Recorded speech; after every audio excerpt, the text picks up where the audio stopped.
Au Maroc, la colère est à son comble. Une grève générale orchestrée par plusieurs syndicats se tient aujourd'hui et demain, mobilisant un maximum de travailleurs des secteurs publics et privés face à la répression syndicale et les politiques chaotiques du gouvernement Arnouch, marquées par des réformes unilatérales, ce qui alimente le mécontentement populaire au Fahmouch.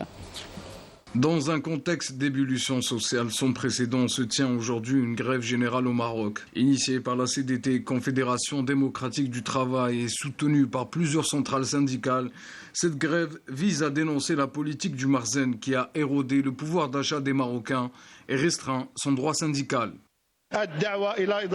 C'est une grève nationale qui touche plusieurs secteurs comme la fonction publique, les entreprises publiques, les collectivités locales et le secteur privé dans l'industrie, les services et l'agriculture. Un appel est lancé aux commerçants et artisans pour se joindre à ce mouvement et protester, entre autres, contre la cherté de la vie due à la politique désastreuse du Marzen. Il faut savoir qu'au Maroc, la précarité s'aggrave. Près de 3 millions de Marocains ont atteint le seuil de pauvreté ces 2 dernières années, alors que le nombre de chômeurs est de 1,15 million.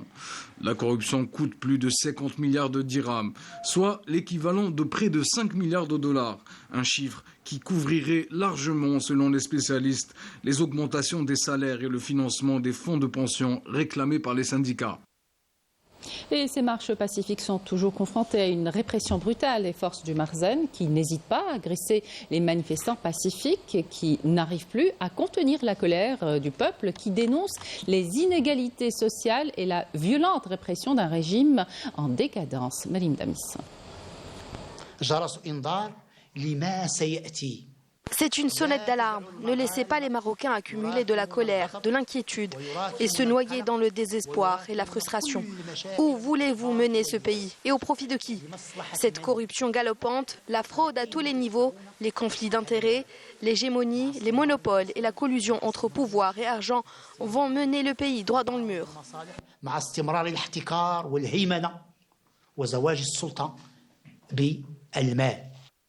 Les cercles du pouvoir au Maroc ont fait de la corruption un phénomène désormais institutionnalisé et endémique.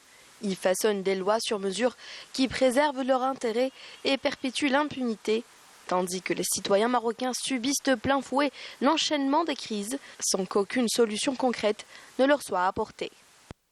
Ce que vous faites de ce pays est une honte. Vous avez fait de nous des esclaves et des réfugiés dans notre propre pays. Que voulez-vous faire? Nous pousser à l'exil?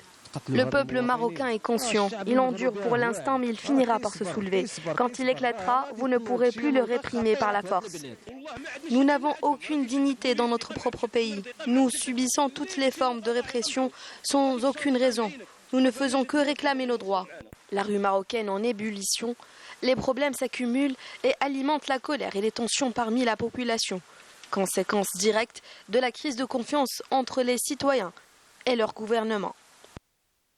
Nos dirigeants vivent dans l'opulence, ils dorment paisiblement, leurs enfants sont à l'abri, ils ne s'inquiètent nullement de ce que vit le peuple, qui endure chaque jour de nouvelles privations. Nous sommes anéantis, nous n'en pouvons plus de ce système. L'échec cuisant dans la gestion des crises successives auxquelles le pays est confronté pousse les Marocains à envahir les rues quasi quotidiennement.